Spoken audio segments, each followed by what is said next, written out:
സഹോദരരെ, ജെറമിയായുടെ പുസ്തകത്തിൽ നിന്നുള്ള വായന 26-ാം അധ്യായം 11 മുതൽ 16 വരെയും 24 വാക്യങ്ങൾ.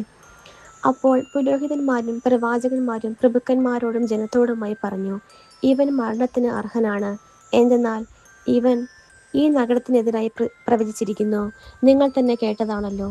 അപ്പോൾ പ്രഭുക്കന്മാരോടും ജനത്തോടുമായി ജെറമ്യാ പറഞ്ഞു, നിങ്ങൾ കേട്ട വാക്കുകൾ ഈ നഗരത്തിനും ഈ ആലയത്തിനുമെതിരെ പ്രവചിക്കാൻ കർത്താവാണ് എന്നെ നിയോഗിച്ചത്.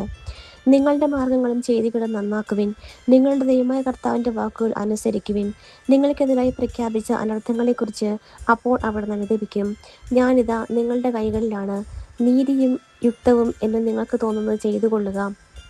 എന്നാൽ ഇതറിഞ്ഞുകൊള്ളുവിൻ, നിങ്ങൾ എന്നെ കൊന്നാൽ നിങ്ങളുടെയും ഈ നഗരത്തിൻ്റെയും നഗരവാസികളുടെയും മേൽ നിഷ്കളങ്ക രക്തമായിരിക്കും പതിക്കുക.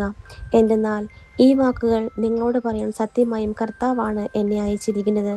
അപ്പോൾ പ്രഭുക്കന്മാരും ജനവും പുരോഹിതന്മാരോടും പ്രവാചകന്മാരോടും പറഞ്ഞു, ഇവൻ മരണശിക്ഷയ്ക്ക് അർഹനല്ല. എന്തെന്നാൽ നമ്മുടെ ദൈവമായ കർത്താവിൻ്റെ നാമത്തിലാണ് ഇവൻ സംസാരിച്ചത്.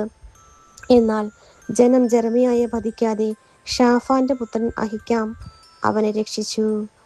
നമ്മുടെ കർത്താവായ മിശിഹായ്ക്ക് സ്തുതി. സഹോദരരെ, വിശുദ്ധ മത്തായി എഴുതിയ സുവിശേഷം 14-ാം അധ്യായം 1 മുതൽ 12 വരെയുള്ള തിരുവചനങ്ങൾ. അക്കാലത്ത് സാമന്ത രാജാവായ ഹേരോദേസ് യേശുവിൻ്റെ കീർത്തിയെപ്പറ്റി കേട്ടിട്ട് തൻ്റെ സേവകന്മാരോട് പറഞ്ഞു, ഇവൻ സ്നാപകയോഹന്നാനാണ്. മരിച്ചവരിൽ നിന്ന് അവൻ ഉയർപ്പിക്കപ്പെട്ടിരിക്കുന്നു. അതുകൊണ്ടാണ് ഈ ശക്തി ഇവനിൽ പ്രവർത്തിക്കുന്നത്. ഹേരോദേസ് യോഹന്നാനെ ബന്ധിച്ച് കാരാഗൃഹത്തിൽ അടച്ചിരുന്നു. സ്വന്തം സഹോദരനായ പീലിപ്പോസിൻ്റെ ഭാര്യ ഹേരോദ്യ നിമിത്തമാണ് അവൻ ഇത് ചെയ്തത്. എന്തെന്നാൽ യോഹന്നാൻ അവനോട് പറഞ്ഞിരുന്നു, അവളെ നീ സ്വന്തമാക്കുന്നത് നിയമാനുസൃതമല്ല. ഹേരോദേസിന് അവനെ വധിക്കണമെന്നുണ്ടായിരുന്നു.